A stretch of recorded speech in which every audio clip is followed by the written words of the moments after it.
साधक के स्वभाव के अनुसार 11 प्रकार के साधकों का वर्णन किया है।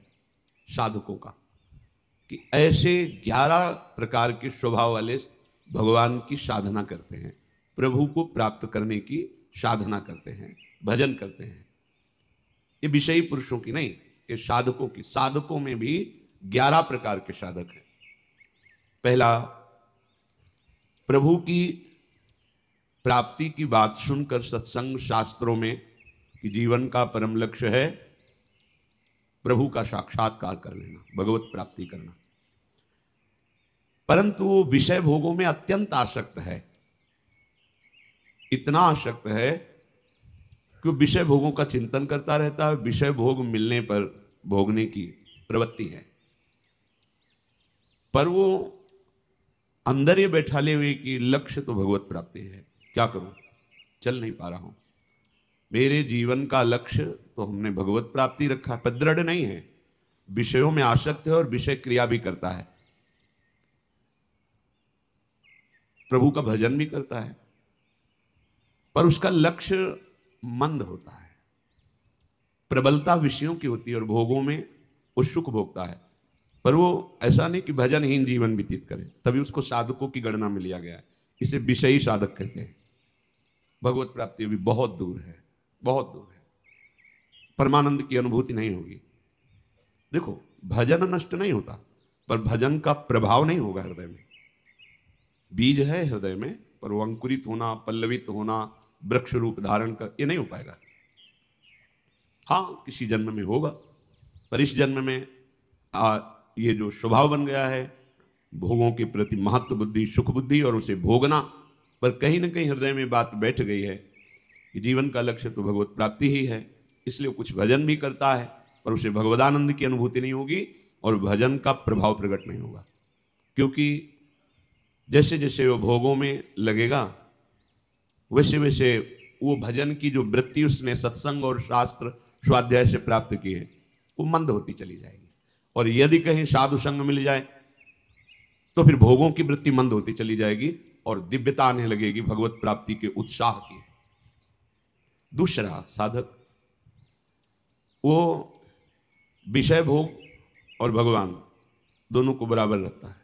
पहला साधक जो वर्णन हुआ वो भगवत प्राप्ति की चाह तो करता है, पर विषय भोग प्रधान है। दूसरा जो साधक है वो भजन भी नहीं छोड़ सकता और विषयों को भी नहीं छोड़ सकता।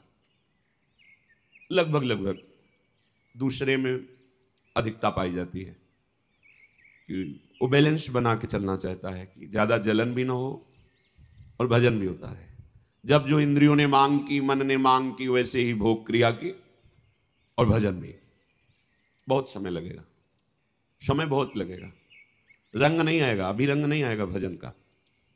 तीसरा साधक भगवान की प्राप्ति चाहता है, पर साधन में तत्परता ना होने के कारण त्याग का उत्साह है, पर त्याग नहीं कर पा रहा। यहां भोगों की प्रधानता नहीं है, यहां भोगों और प्रभु बराबर नहीं है। वो प्रभु को चाहता है प्राप्त करना, पर साधन में तत्परता ना, जो गुरु प्रदत्त साधन है उसमें प्रमाद होने के कारण जो त्याग का उत्साह है वो त्याग कर नहीं पा रहा। करना चाहता है, नहीं, पर वो निकल नहीं पा रहा है, कारण साधन में तत्परता नहीं। तत्परता जैसी आज्ञा चाहे हुई है वैसे ही करना चाहिए, वो नहीं कर पा रहा है, अर्थात प्रमाद स्थिति। अगर प्रमाद स्थिति रहेगी तो साधन में तत्परता नहीं होगी। तत्परता का मतलब होता है उत्साह पूर्वक जो आज्ञा हुई उसमें दृढ़ता पूर्वक लग जाना। अब उसमें कोई विचार करने की जरूरत नहीं, जैसी आज्ञा वैसा जीवन। अब त्याग करने की जो बात है उसमें उत्साह भी है और बल भी है, और वो त्याग देगा, आगे बढ़ जाएगा। पर ये जो तीसरे स्वभाव का साधक है वो साधन में तत्परता ना होने के कारण त्याग किसको करना ये भी जानता है, त्याग का उत्साह भी करता है, पर वो त्याग नहीं पाता है, समय लगेगा। सत्संग साधन करते करते जब ये तत्परता आने लगेगी तब वो विषयों का त्याग कर देगा। चौथा, प्रभु को चाहता है, प्रभु से मिलूं, साधन भी करता है, पर बहुत जल्दी ऊब जाता है। इतने दिन हो गए, कोई लाभ तो मिला नहीं, आनंद तो मिला नहीं, भगवान तो मिले नहीं, और मन भी बहुत जला रहा है भोगों के लिए। क्या करूं, भाग जाऊं क्या, छोड़ दूं क्या, ऐसा, ऐसे स्वभाव का साधक बिल्कुल ठीक नहीं, ये स्वभाव बिल्कुल ठीक नहीं। अगर आप ऐसे ही साधन से तत्परतापूर्वक लगे रहें, ऊबे ना, तो ये जो ऊबन देने वाली वृत्तियां ये नष्ट हो जाएंगी। आपका जो आंतरिक हृदय मलिन है वो निर्मल हो जाएगा, आपको आनंद की अनुभूति। ये बहुत नजदीक पहुंचा हुआ साधक है।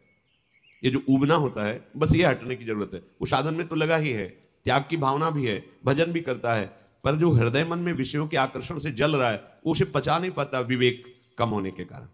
अगर विवेक प्रधान हो तो अंतःकरण से तटस्थ रहे तो उसको शयन कर जाएगा, फिर ये सब वृत्तियां खत्म हो जाएंगी, भस्म हो जाएंगी। भजन के द्वारा ये असत वृत्तियां भस्म होती हैं। पांचवा, प्रभु के लिए साधन करता है, तत्परता भी है, पर उससे संदेह है कि मेरे जैसे को भगवत प्राप्ति कहां हो सकती। बहुत बड़ी कमी।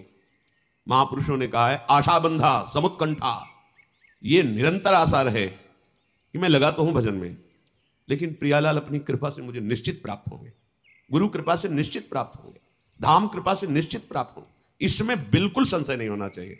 पर पांचवें कोटि का जो उपासक होता है उसको ये विश्वास ही नहीं हो पाता इन बातों पर, साधन भी करता है पर उसको लगता है कहां मेरे को भगवत प्राप्ति होगी, नहीं होगी। ये कुछ परमार्थ मार्ग ऐसा है कि यदि आपने ऐसा सोच लिया तो नहीं होगी। जब गंगा किनारे भ्रमण कर रहे थे तो हरिद्वार के एक महापुरुष, उनका लाल स्वामी नाम था, वो एकांत सेवन कर रहे थे। उनके पास जब दर्शन करने के, वो खेचरी मुद्रा में अधिक समय तक रहते थे, योग की एक खेचरी मुद्रा है उसमें वो रहते थे। रात्रि में समय दिया उनके शिष्यों ने कि आप आके वार्ता कर सकते हैं। रात में 10 बजे के लगभग गए, प्रणाम, बड़ा ही मृदु स्वभाव, अमृतमयी वाणी, गंभीर भगवत स्वरूप। तो उन्होंने डायरी लेके गए थे कि कोई शब्द भूल न जाए, बाहर निकलती तुरंत लिखना है। महापुरुषों के वचन अमृत होते हैं, उस समय हमारी समझ में ना आवे, पता नहीं कब समझ में आवे, इसलिए वो शब्द रख लेना चाहिए। उन्होंने कहा जैसा तुम सोचोगे वैसा ही बन जाओगे, जैसा बनना है वैसा सोचना प्रारंभ करो। पहला शब्द उनका।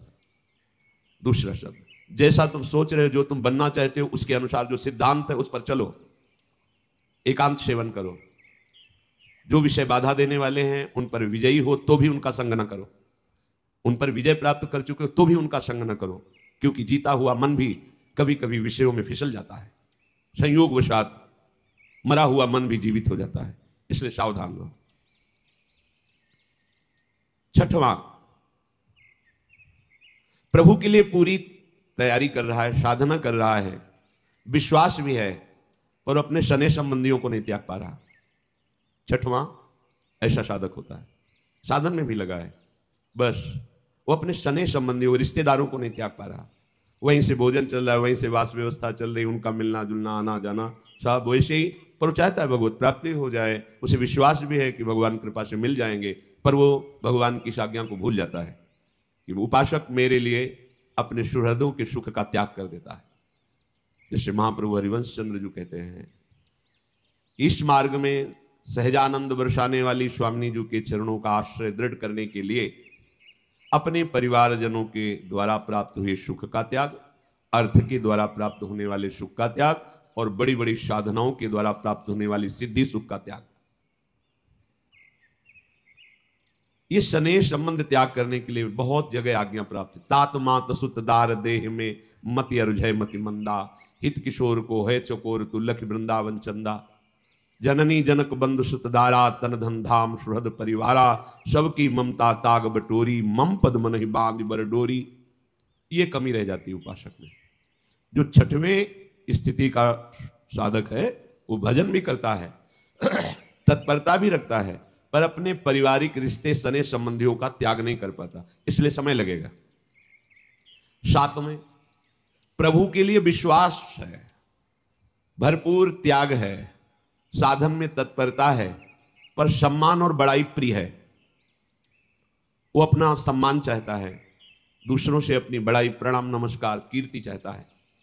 फिर समस्या है, फंस गया। अभी भगवत साक्षात्कार बहुत दूर है, क्योंकि शरीराभिमान पुष्ट होता रहेगा। भगवत प्राप्ति के लिए सम्मानम कल्याति घोर गरलम, ये जो सम्मान है ये विष है, ये अमृत पान के लिए जो हमारा हृदय तैयार हो रहा है उसमें बाधा पहुंचा देगा। जब कोई अपने को प्रणाम करे तो तत्काल भगवत भावना कीजिए, प्रभु क्या लीला कर रहे हो, अंदर ही मन में सोचकर मानसिक प्रणाम कीजिए। अगर ऐसी भावना नहीं बन पा रही तो आपके गुरुदेव का प्रणाम हो रहा है, आपको नहीं, क्योंकि आपकी कंठी, तिलक, माला, नाम, मंत्र, उपासना गुरुदेव का है और इसी को तो प्रणाम कर रहे हैं, तो वो गुरुदेव को प्रणाम कर रहे हैं, अपने को नहीं। ऐसी भावना दृढ़ करें। 8वें, प्रभु पर विश्वास है, त्याग की भावना प्रबल है, पर वो अपने गुरु प्रदत्त मार्ग में चलता नहीं, बदलता रहता है, अपनी वृत्तियां बदलता है, कभी ये कभी वो कभी ऐसे। गुरु प्रदत्त अब भी भगवत प्राप्ति में अंतराय है। प्रभु पर विश्वास है, त्याग भी है, पर वो गुरु प्रदत्त उपासना में दृढ़ नहीं, बार बार मन बदलता रहा, कभी ये पढ़ा, कभी वो पढ़ा, कभी ये अनुष्ठान, कभी वैसे चला, ऐसा नहीं। सांगो पांग उपासना, गुरु प्रदत्त नाम, गुरु प्रदत्त मंत्र, गुरु प्रदत्त कंत अर्थात इष्ट, गुरु प्रदत्त ग्रंथ, एक सांगो पांग उपासना में मन को समाहित कर दिया, बात बन गई। 9वां, प्रभु पर विश्वास है, त्याग है, साधन में तत्परता है, पर लक्ष्य दृढ़ नहीं कर पा रहा। हम श्यामा श्याम के श्री चरणारविंद के निज सेवक हैं, हरिवंश बलिदात रसिक अनन्य शान बजायो एक श्याम श्यामा पद प्रीति। बस श्री हरिवंश चरण निज सेवक बिचले नहीं, छाणी रस रीत, चाहे लाभ आवे चाहे हानि आवे, अब तो बेल फैल गई जाने सब कोई। बस दृढ़ निष्ठा, मन क्रम वचन त्रिशुद्ध सकल मन, हम श्री हित हरिवंश उपासी। दृढ़ता, लक्ष्य की दृढ़ता। विभिन्न प्रकार के भगवान की उपासना पद्धतियां हैं, बहुत से भगवान के लीलावतार हैं, बहुत से भगवान के नाम हैं, ऐसे ही भक्त हैं, सब वंदनीय हैं। पर हमें प्रियाजू ने जिस मार्ग में चयन किया है, हम तो जानते भी नहीं थे मार्ग, इस मार्ग को प्रियाजू ने चयन किया है, प्रियाजू ने अपने चरणों की शरण दी है, प्रियाजू ने हमें मार्ग दिया। अब हमको अपनी मनमानी नहीं करनी। अब जो ही कहें करें हम सोई, आयस लिए चले निज दासी, मन क्रम वचन त्रिशुद्ध सकल मत, हम श्री हित हरिवंश उपासी। दृढ़ता, ये मनमानी आचरण करने का, कृपा की अवहेलना करते हुए दिखाई देता है, दुर्गति दिखाई देती है, पर पकड़ नहीं सकते। क्यों? क्योंकि देहाभिमान इतना पुष्ट है कि जो भी बोला जाएगा उसका प्रतिकूल भाव आएगा, रास्ता ही खत्म। ये रास्ता श्रद्धा से चलता है। प्रथम हृदय श्रद्धा जो करे, हमारी बात पर श्रद्धा, हमारे उपदेश पर श्रद्धा, दिए गए भजन सिद्धांत पर श्रद्धा, मार्ग पुष्ट है, चले जाओ, गिरोगे नहीं, हर समय गोद में रहोगे। पर वो देहाभिमानी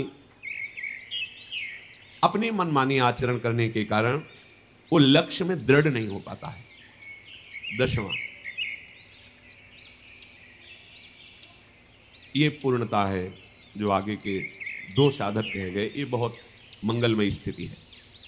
प्रभु की प्राप्ति की चाह नहीं, असह वेदना, क्षण भर के लिए भी प्रभु का विस्मरण नहीं, प्राण देने के लिए तैयार है। बस कैसे मिले, कहां जाऊं, किससे कहूं, असमर्थ हूं, अंदर की स्थिति, क्या करूं, किससे कहूं, वो कौन सा आयोग करे, मेरी इस बात को कौन समझे, प्रभु कैसे मिले, असह्य हो रहा है, वेदना उसके हृदय में। एक पल के लिए भी प्रभु का विस्मरण नहीं, प्राण फूलों की तरह लिए तैयार है कि अगर प्राण देने से प्रभु मिल जाए तो अभी प्राण ले लो। ये है महामहिम स्वरूप, उपासक का ये महामहिम स्वरूप है। अहो भाग्य जिसके हृदय में प्रभु के लिए पीड़ा पैदा हो गई है, व्याकुलता पैदा हो गई है। 11वां, ये उसके ऊपर की बात है, ये आखिरी बात है। बड़े आनंद में निमग्न होकर प्रतिपल भजन में डूबा हुआ है, कोई चाह भी नहीं रहेगी, कोई चाह, ये आखिरी बात है। हर समय एक आनंद की भारी उमगन है, निरंतर भजन के रूप ध्यान में चिंतन करता डूबा, कोई चाह नहीं, मिलो ना मिलो कोई चाह, नरक भेजो स्वर्ग भेजो कोई चाह नहीं, ये सबसे आखिरी स्थिति। कोई कामना नहीं, न लोक की न परलोक की, भजन केवल भजन के लिए, भजन जीवन बन गया है। प्रभु ऐसे उपासक से दूर थोड़ी रहते, ऐसे ही उपासक के साथ लीला करते हैं, वो लीला पात्र बन जाता है। इसमें कोई चाह नहीं रह गई, भगवान मिले दर्शन, ये सब बहुत दूर बात हो गई। भजन जीवन, प्रतिपल उमंगन और भजन ही चल रहा है, बस भजन के लिए भजन, भजन ही जीवन। तो वो प्रभु का दर्शन नहीं, प्रभु के संग में लीला पात्र बनकर वो प्रभु के संग खेलता है, ऐसा उपासक। ऊपर जो साधकों की स्थिति बताई गई उसमें 4 विभाग किए गए। पहला है मंद साधक, मृदु, इसमें उत्साहहीनता रहती है भजन के प्रति। जो मंद साधक वो प्रतिभाहीन होता है, कांतिवान नहीं है, प्रसन्नता नहीं, ये कैसे ही बुझा हुआ सा जीवन। गुरु के वचनों में तर्क वितर्क करके अपनी बुद्धि के अनुसार चलने की चेष्टा है मंद साधक। जैसी आज्ञा वैसा नहीं, उसमें अपनी मनमानी लगा लेना। दुष्कर्मों से भी कोई परहेज नहीं ज्यादा। अधिक भोजन में प्रियता होना, जनेंद्रीय भोग प्रदान होना, चित्त में चंचलता रहना, कोई भी सेवा साधन से बचने का स्वभाव होना, तुरंत उत्तर और हम तो बचने का स्वभाव होना, और ब्रह्मचर्यहीन होना, हृदय में कठोरता निर्दयता होना। पर साधक है, चल रहा है, इसे मंद साधक कहते हैं। दूसरा मध्य, ये जो 11 साधक बताए गए इनमें से 4 विभाग किए गए। दूसरा मध्य साधक, सर्वत्र समबुद्धि करने की चेष्टा करना। मध्य साधक कितना भी उसे कोई सताए क्षमा का भाव रखना, हमारे पुण्य क्षीण ना हो, पुण्य बढ़ते रहें ऐसी अभिलाषा रखना, प्रिय बोलना, गुरु के वचनों पर विश्वास रखना, हर कार्य को चतुरता पूर्वक करने की भावना करना, अच्छे से कार्य हो जाए, पर भोगों में प्रियता होना। अच्छा लगता है, अच्छा भोजन, अच्छा अच्छा सब, विलासिता। इस दोष के कारण साधक अच्छा है पर वो अभी उत्तम दशा में नहीं आया, मध्य स्थिति में है। अधिमात्र साधक उत्तम दशा को प्राप्त, स्थिर बुद्धि होना, नाम में, रूप में, लीला में, धाम में, गुरु उपदेश में, जो सुना वैसे का वैसा पकड़ लिया, कोई मन की बात उसमें नहीं लगाई। मनोलय, साधन में लगना। मनोलय कहते हैं जैसे हम नाम जप कर रहे हैं और मन भाग रहा है, दुनिया का चिंतन, दुनिया की बातें, ये नहीं, वो मनोलय। जो नाम जप रहा है तो नाम में ही डूब गया, सब भूल जाता है। जैसे मंत्राकार वृत्ति एकदम चल रही, फिर खोजने में भी कोई बात नहीं आएगी, क्योंकि खोजने वाला तो मंत्र में लगा हुआ है। ये लय को प्राप्त हो रहा है, सब विस्मृत होता जा रहा है, केवल मंत्र सामने है, लय को प्राप्त। ना मनोराज्य हो रहा है, ना कोई अन्य चिंतन हो रहा है, उसी में लय हो रहा है, मन उसी में डूब रहा है।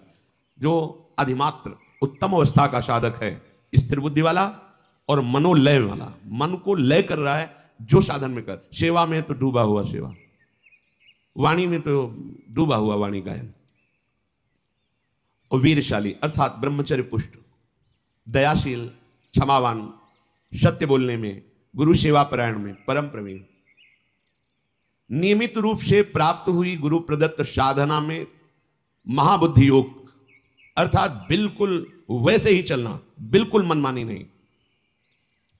ऐसा साधक अधिमात्र साधक है, ये बहुत कम समय में सिद्धि प्राप्त कर लेगा। और अधिमात्रतम साधक, अब ये सर्वोत्तम साधक, वो उत्तम साधक और ये सर्वोत्तम साधक, हर समय महाबल का अनुभव होना, विषय त्याग की बात क्या, प्राण त्याग भी उसके लिए एकदम तिनके के समान है। महान उत्साह हृदय में रहना, उत्कंठा एकदम, जैसे कई बार सत्संग में कहा कि मैं कैसे बतावें, जब उपासक प्रभु में पूर्ण शरणागत हो जाता है, पूर्ण शरणागत, तो हृदय में ऐसा उत्साह होता है, ऐसी फूलन होती है।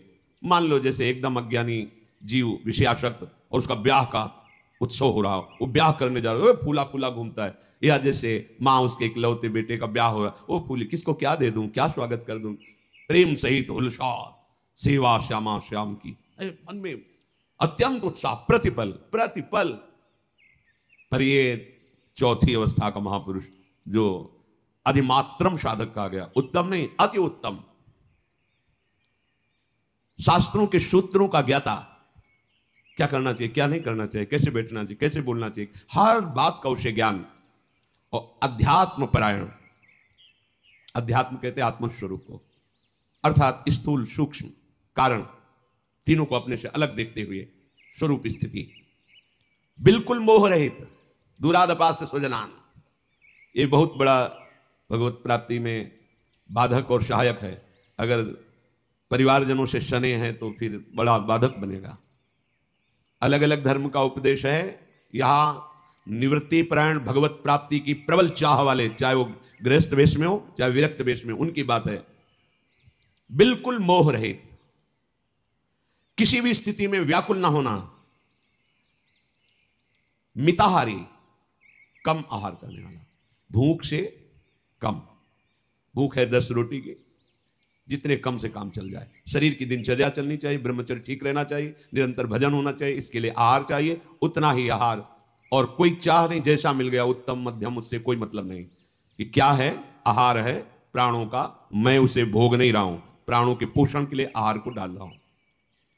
स्वाभाविक इंद्रियों का अंतर्मुख रहना, विशुद्ध आचरण, प्रतिकूल से प्रतिकूल परिस्थिति में अनुकूलता का अनुभव करना, यह सर्वोत्तम साधक का लक्षण है। सदा संतुष्ट रहना, संतुष्ट है इनके इनवा, कैसी भी परिस्थिति है, हृदय शांत है, प्रसन्न है। निर्भय होना, कभी उसे भय नहीं प्राप्त, भय उसी को प्राप्त होता है जो अधर्माचरण करता है। सुशील, और अपने भजन साधन स्थिति को गुप्त रखने का स्वभाव, भजन साधना स्थिति उसे गुप्त रखने का स्वभाव, कोई पकड़ न पावे किस स्थिति का कितना, जैसे समुद्र की कोई थाह लेना चाहे नहीं ले सकता, ऐसे ही अति उत्तम साधक की कोई थाह लेना चाहे उसकी गंभीरता की थाह नहीं पा सकता, है क्या चीज कोई समझ नहीं सकता। शांत, परम विश्वासी, गुरु पूजन परायण, लोक संग से विरक्त, सर्व साधन विषयों का ज्ञान और परोक्ष ज्ञानी अर्थात आत्मानुभूत से युक्त, ऐसे उपासक को अधिमात्रम साधक कहते हैं। ऐसे उपासक को भगवत प्राप्ति में विलंब नहीं होता, वो जब चाहे भगवत दर्शन कर सकता है, जब चाहे। बस हमें इन बातों का मनन करना चाहिए। जहां हमारी कमजोरी है उसके त्याग के लिए हमें उत्साह संपन्न बनना है। उत्साह संपन्न हमें दो ही बना सकते हैं, साधन को हरि भजन है, कह सत्संग सहाय। उत्तम साधना खूब नाम जप करो और सहयोग सत्संग देगा। नाम जप की प्रेरणा, नाम जप का उत्साह, विषयों के त्याग का बल, ये विवेक बल, ये सत्संग से प्राप्त होता है। हम भजन और सत्संग के प्रभाव से प्रियालाल के निज जनों में अपना नाम लिखवाएं, अपना परिचय बनाएं, अपनी स्थिति बनाएं कि प्रियालाल एक देखें कि ये मेरा अपना है, ये निज जन है। और हमें सौभाग्य मिला है, हमें कदम पीछे नहीं हटाने, जो हमें स्वीकार किए वही हमें बलवान बनाएंगे, वही हमें आगे बढ़ाएंगे। हम उत्साहहीन होकर विषयों में गिरे ना, अनुकूलता के गुलाम ना बने। भारी से भारी प्रतिकूलता में भी हमें अनुकूलता दिखाई दे। मेरे प्रीतम का कोई गूढ़ रहस्यमय चरित्र है ये, जो मुझे उठाने के लिए पक्का पक्का।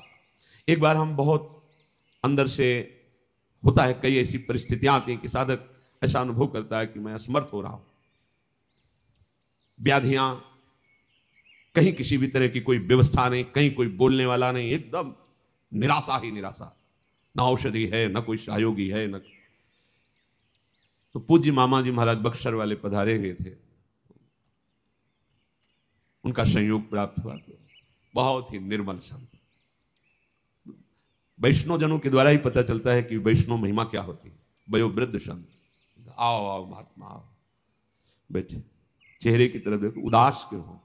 महाराज जी एक प्रश्न हमारे मन में आपके प्रश्न से आया, क्या शरणागत की ऐसी भी दशा होती है कि वो अपने को असहाय और असमर्थ और गिरा हुआ महसूस करने लगे? कहाँ होती है, ऐसा क्यों होता है महाराज जी?